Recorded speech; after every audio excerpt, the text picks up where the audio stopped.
Exhausted, Varks stumbled over to where Elias was tending to Darman. He dropped to his knees by the cleric's side, a look of intense concern on his face. He fished out another small bottle from his belt and uncorked it. He thrust it in Darman's direction. We do not have time to wait long. Our runner's pursuers may be no more, but she cannot be in good shape, given this blood loss. Yanala, unable to wait for the potions to take hold, tried her best to staunch his bleeding wounds and stabilize Darman in an effort to cheat death of its prize. Tears welled in her large eyes. Damn it, Darman. You'd better wake up and spit rocks at me. Varks, you're not in much better shape. I guess it's up to me and Elias to find her. You should probably stay put, at least until Darman wakes. The injured kobold tried to stand and immediately slumped back against the wall. He sighed and nodded in resignation.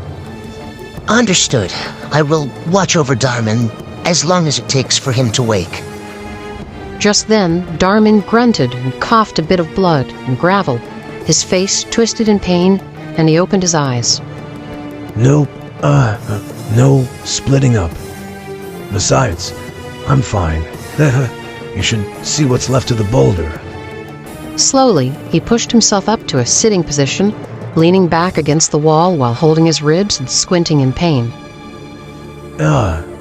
Take a quick 2 minutes. Collect yourselves, and then we'll get back on the trail. Someone hand me my shield. Yanala hurriedly ran for the shield. She grabbed it and ran into Darman with it as she hugged him. She cried on his shoulder. I kept yelling at it, trying to get it to hit me, not you. Why wouldn't it come after me? Darman nodded as Yanala squeezed him. He groaned and patted her back. Okay, I'm fine. You did fine. Thing was just too stupid to pay attention to you. Don't worry. Takes more than a molten avalanche to kill me. After a moment of letting her get her emotions out and doing his best to keep from seeming totally wooden and awkward in the situation, he gave her a small hug. I think that we're going to need to change things up. The cleric slowly pushed himself to his feet, grunting and forcing away the pain. Elias, I think you can take point until Yanala's spell wears off. And Yanala, take position up next to Elias in case trouble appears. With that spell of yours, I think you can probably handle any danger that crops up better than me right now. I'll be ready to support you with a few blessings. And Varks, keep a lookout for any traps in the distance. I'll take up the rear. Suits me just fine. I'm ready to be done with this place, as I'm sure the rest of you are too. Well, maybe except Elias, who's probably itching to go full-blown historian down here. As the companions collect themselves, Varks looks up at the destroyed reliefs on the walls and winces. He tips his head at Elias. I am sorry about damaging the architecture, Elias. Yes, tragedy. I hadn't gotten to that panel yet. Probably lost forever now. Anyway, I'll take point. Let's find Rin and get out of here. The journey through the causeway culminated in a pair of formidable stone doors. The imposing barriers, hewn from rugged stone, bore intricate carvings of majestic, dragon-like creatures with proud wings and keen gazes. The rampant drakes, guardians of the hidden tomb, sat in a state of eternal vigilance, their stone forms suggesting both wisdom and ferocity, as if ready to come to life at any moment. The corridor floor dropped down in a 10-foot wide pit before the doors, revealing a rough-hewn shaft that went 40 feet into darkness below, a trap clearly sprung.